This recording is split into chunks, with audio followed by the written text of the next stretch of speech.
I yelled at my pregnant sister-in-law and told my husband to choose between me. I have been married to my husband for 8 years. 2 months ago I had my third miscarriage at 31 weeks. About 4 months ago, my sister-in-law came crying at our doorstep telling us she was pregnant and her boyfriend didn't want anything to do with the pregnancy and she had nowhere to go. My husband and I openly took her in for the first few weeks. It was really hard for her. I sat with her for hours holding her when she cried. It was really bonding for us, but it started going downhill. I take pride in my neat, clean home. My sister-in-law, on the other hand, did not. She would leave her clothes all around the house, leave her dirty dishes wherever, and even went as far as leaving her intimacy toys on our living room table. I tried to talk to her directly before I talked to my husband. She immediately started crying and told me she would try to be cleaner. I hugged her and told her it was okay, but this was a clear boundary for me. She told me it wouldn't happen again, but it only got worse. She told me I was expected to do her laundry and dishes and clean her room daily because she's the pregnant one. Well, I do understand how hard it is to be pregnant. I just couldn't allow myself to feel like a maid in my own home, not to mention my recent loss of my child. So I told my husband. But what he told me shocked me. His exact words were, "Honey, she's going through a lot right now. We really should be helping her out. Plus, it might make you feel better to take care of someone who's pregnant." I was angry, to say the least. While I don't want to invalidate her pain, my husband and I were also going through our own problems. Either way, we moved on. I did my best to maintain work in the household chores. My husband works from 7 a.m. to 7 p.m. so he isn't around to help much. I work full-time from home, so it's been super stressful when I even try to ask for help from my sister-in-law. She always makes excuses. The one thing that pushed me over the edge was when I went out to buy my own food that I actually enjoyed eating. After my miscarriage, I wrote my name on it and directly asked my sister-in-law to not eat it. Well, I went to go to my fridge to get it and I saw she freaking ate it.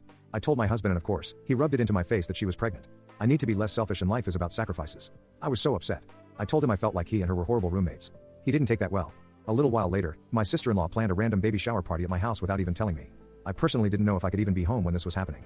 I felt so hurt that you wouldn't talk to me, knowing everything that had happened and that you would just invite random strangers into another person's home. Before asking, my husband urged me to go, telling me it would permanently affect mine and her relationship. So I told him I'd go. About halfway through the party, my husband and sister-in-law announced that they wanted to show the nursery to everyone. I was confused. Nursery? She was staying that long. What room did she turn into? A nursery? They told everyone to head upstairs. That's when it hit me. They were talking about my nursery for my baby. I had just lost. A wave of emotions hit me when I saw everyone in my baby's nursery telling her what a good job they did, setting it up, my setup for my baby that my body failed to give me. I just lost it. I started sobbing. Then that sadness turned into pure rage. I started yelling at my sister-in-law, telling her she was the foulest human for putting me through everything she had for the last few months, making me feel like I was a maid or an object for her convenience. Through choked up tears, I turned to my husband, whose jaw was on the floor.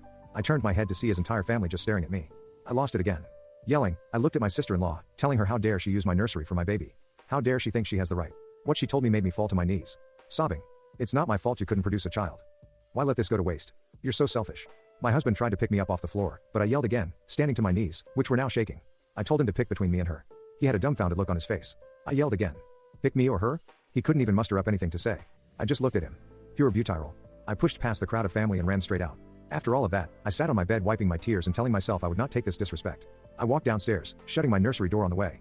I was greeted by everyone comforting my sister-in-law.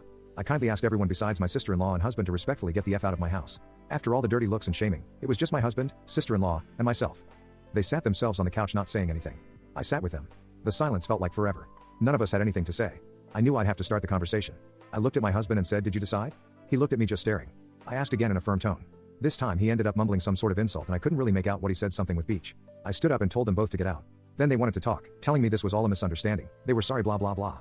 I grabbed a backpack from my shoe closet and told them to pack their stuff. My sister-in-law told me I couldn't just make her leave and I was a horrible person. I laughed in her face and told her this is my house and I can do whatever I wanted. My husband stood next to me and told her it was only for a little while.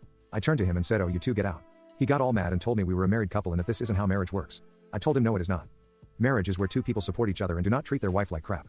They both ended up leaving after many insults towards me. Oh, but wait, it's not over.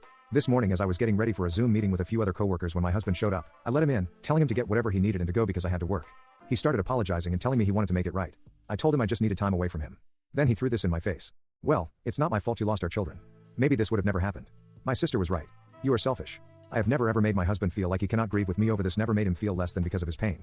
I turned around and slapped him in the face. I never condone violence and I'm very upset I would ever do that to another human, but I just couldn't deal with this. He took a step back and then threw all of my makeup on the floor, but then he started breaking all of my decor in my bathroom. I yelled at him to stop and that I was sorry, but he just kept going, even going as far as punching a hole in my bathroom wall. It was like I was seeing all of his bottled up emotions from our children's death come out, but he went too far when he tried to grab me and started yelling in my face. I kicked him off and told him to get the F out.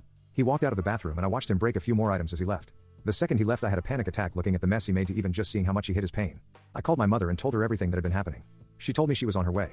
The second she got here I just broke down and she helped me. Then she stood up and started taking pictures of everything he broke. I asked her what she was doing and she turned to me and said, "We're suing this piece of crap." I honestly didn't even argue. I was so hurt by everything my husband did to me. My mom packed up my computer and I grabbed a few outfits. My mom and I drove to a hotel and she insisted on staying with me while I finished up work. My mom called a locksmith and my attorney. I will be divorcing him as well.